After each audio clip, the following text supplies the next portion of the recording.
Salam, bugünkü mövzumuz leksikologiyadır. Leksikologiya nədir? Dildəki söz dilin əsas vahididir. Dildəki sözlərin hamısı dilin leksikasını, yəni lüğət tərkibini təşkil edir.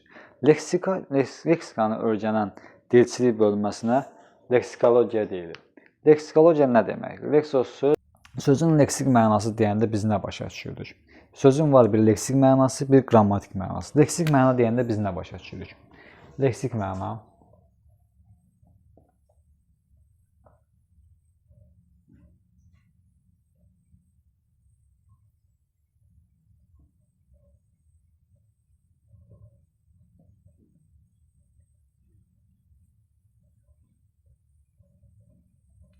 leksik məna və qrammatik. Leksik məna dedikdə biz sözün ilkin ifadə elədiyi məna, yəni məsələn tutaq ki, bizdən kimsə soruşur ki, məsələn qələm nə deməkdir? Biz onu ilk izah edəndə nə deyirik? Deyirik qələm yazı yazmaq üçün istifadə olunan bir əşya və ya kitab nədir? Bir elm öyrənmək üçün, bilik qazanmaq üçün istifadə etdiyimiz bir əşya, bir vəsait, vasitə və s.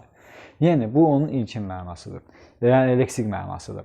Və qrammatik mənası nədir? Sözün qrammatik mənası onun hansı diksiyası olması, hansı suala cavab verməsi nəzərdə tutulur. Məsələn, elə həmən qələm sözünə baxaq.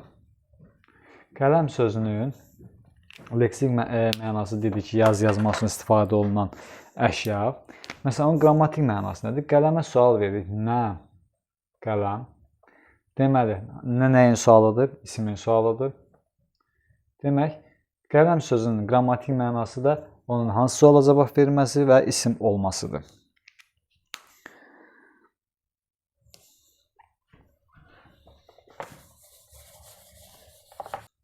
İkinci, indi isə sözün həqiqi və məcazi mənasına gəlin baxaq.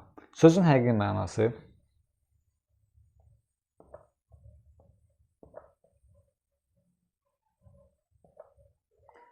və məcazi məna.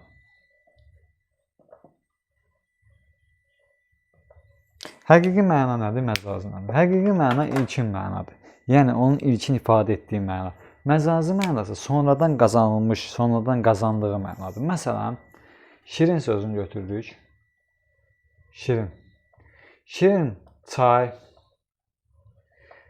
Şirin çay dedikdə ağla gəlir ki, şirin çay. Həqiqətən çay şirin olur. Bu ilkin mənasıdır. Burada heç bir məcazilik yoxdur. Yəni tam bizim ağlımıza gələn ilkin o şirin çay. Bu həqiqətən də həyatda mövcuddur. Ancaq yəni bunun real olan bir şeydir. Şirin söhbət. Söhbətin şirin olmağı deyilən bir şey yox. Yəni şirin söhbət necə? Kimsə onun dadına baxmır ki, bilsin həqiqətən bu şirindir, acıdır. Sadəcə bu sonradan qazandığı mənadır. Məsələn, şirin yuxu, şirin arzu artıq onun sonradan qazandığı mənadır. Məsələn, dəmir qapı, dəmir balta və s. olur, amma dəmir iradə onun sonradan qazandığı mənadır. Ona görə də sözün ilkin mənası onun həqiqi mənası, ondan törəmə mənası isə məcazi məna hesab olunur.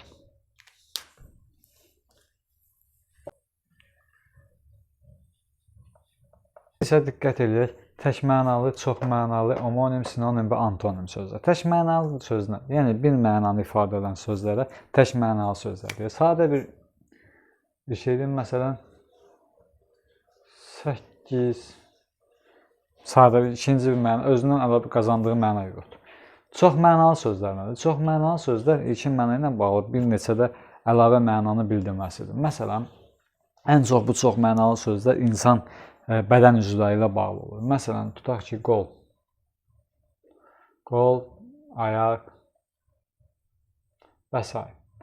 Yəni, çox mənalı söz, məsələn, bir var insanın qolu, insanın qolu var.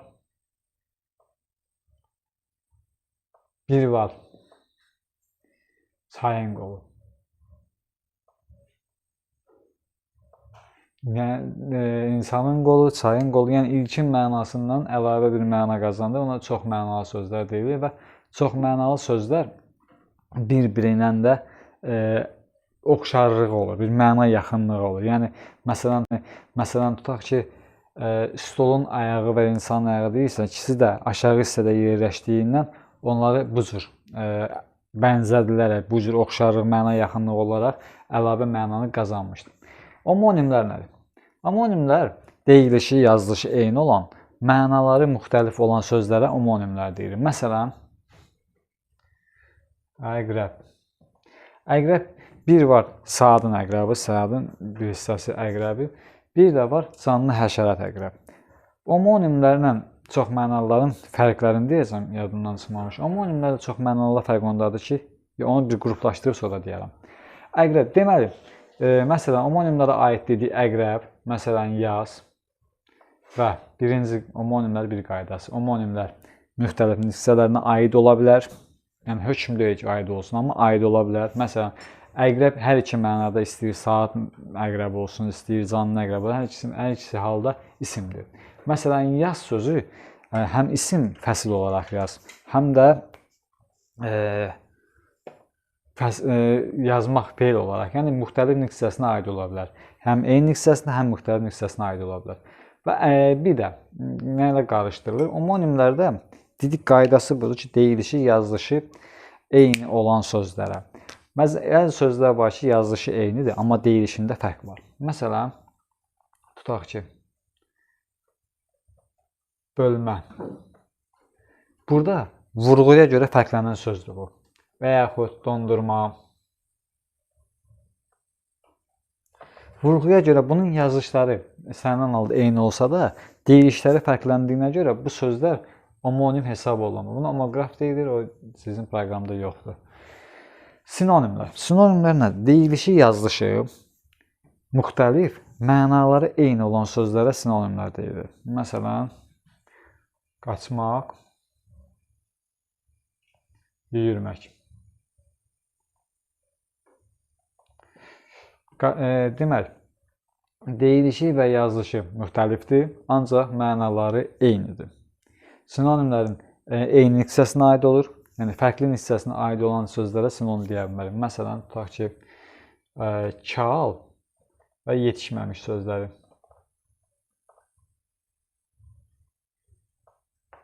Bunlar ilkin baxışdan sinonim kimi görünür. Hə, çal meyvə məsələn həm çaldır, həm də yetişmir. Bu eyni mənaya gəlir çıxır. Ancaq burada fərqli hissələr olduğuna görə bunlar homonim hesab olunmur. Qəti şəkildə bunlar homonim hesab olunmur. Testlərdə bu çox verilir. Antonimlər. Antonimlər nədir? Antonimlər bir-birinə əks olan sözlərə antonimlər deyilir. Yəni, məsələn, isti, soyuq.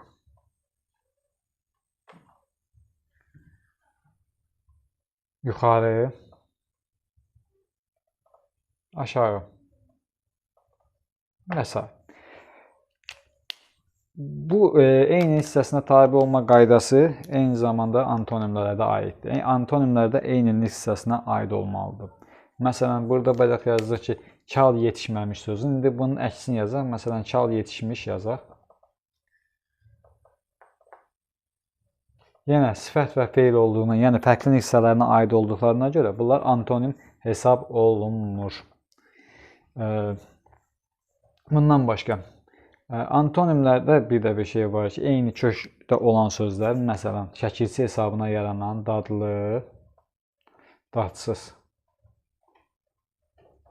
Bunların kökü ikisi də eynidir və eyni olduğuna görə ümumiyyətlə bu sözlər antonim hesab olunur. Sadəcə burada şəkilçilərin bir-birinə əks olmağına görə belə bir məna yaranmışlar. Bunlar da antonim hesab olunmur.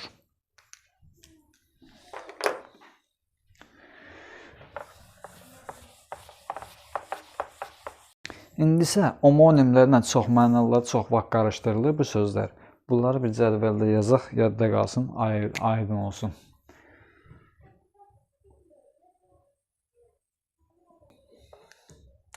Birincisi, homonimlər həqiqi mənada olur. Həmişə həqiqi mənada olur. Həqiqi məna. Çox mənalı söz desə, məcazi mənada olur. Məcazi məna.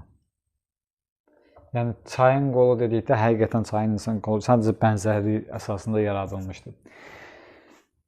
İkincisi, homonimlərin məna təyyarəsində əlaqə olmur. Yəni bir oxşarlıq, bir bənzətmə olmur. Amma bu oxşarlıq, yaxınlıq əsasında yaranır. Yəni deməli, bir daha deyək, homonimlər həqiqi mənada olur, çox mənalı sözlər məcazi mənada olur. Homonimlərdə də əlaqə bir-birinə əlaqə olmur. Məsələn, bunu bayaq yazdığımız kimi tutaq ki, əqrəb sözün, ya məsələn top sözünü yazaq. Top. Biri var silah, biri var futbol topu da. Futbol topu. Bunların arasında heç bir oxşarlıq, heç bir əlaqə yoxdur. Amma insanın qolu, çayın qolu. Bunlar arasında bir əlaqə var. Yəni çayın qolunu bir insanın qoluna bənzədirlər. İnsanın tutaq ki, stulun ayağının insana bu oxşarlıq, bir məna bağlılığı, məna yaxınlığı var deyə bu yaranmışdır. Amma nəzərə almaq, yadda saxlamaq lazımdır ki, çox mənalılarda yadda saxlamaq lazımdır ki, hər əlli ayağı olanda bir-birinə qarışdırmaq olmaz. Məsələn, insanın ayağı tutaq ki, nə bilim, pişiyin ayağı.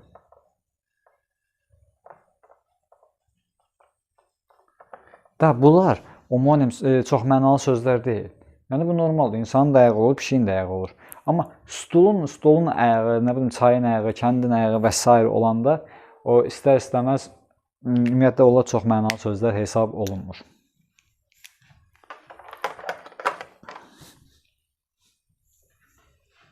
Ümumi işlək olmayan. Bu sözlər ümumi işlək olan sözlər. Ümumi işlək olmayan sözlər hansılardır? Məsələn, terminlər, dialektlər,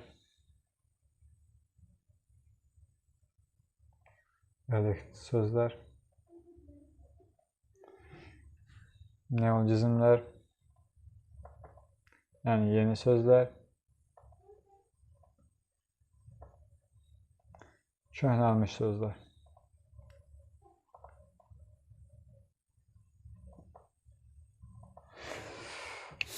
Terminlər nədir? Terminlər müxtəlif sənət peşə ilə bağlı, ixtisasla bağlı olan sözlərdir. Məsələn, biz Azərbaycan dilində leksikologiya bu termindir. Bunu hamı işlətmir. Ümumi işlək olan sözdür. Bunu leksikologiyanı kim işlədir? Dilçilər işlədir, bir də Azərbaycan dil ədəbiyyatı müəllimləri işlədir.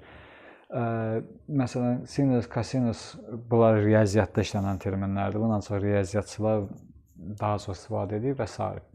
Və dialekt sözlər müxtəlif bölgə ilə, ərazi ilə bağlı olan sözlərdir.